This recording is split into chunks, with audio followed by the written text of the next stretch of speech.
Je suis une héroïne symbolique de l'indépendance d'Haïti, je suis Sanité Belair, et je vais vous raconter mon histoire.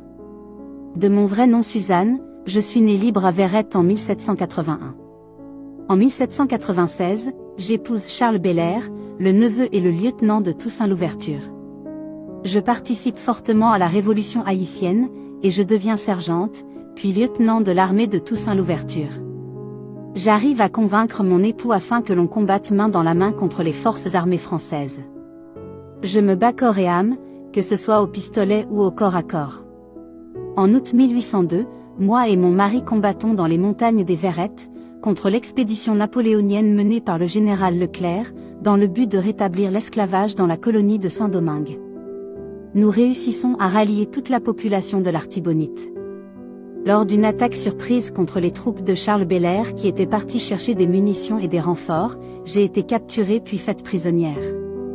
Charles en devient malheureux et à mon regret, il se rend de désespoir.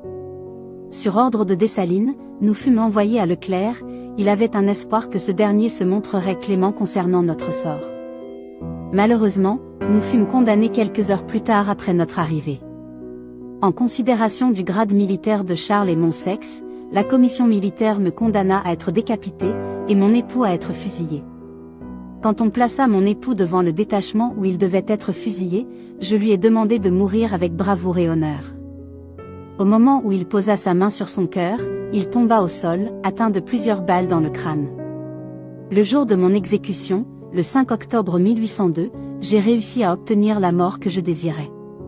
J'ai refusé que l'on me bande les yeux, et malgré les efforts du bourreau, il n'a pas pu me faire courber l'échine, je fus alors fusillé, comme mon grade me l'autorise.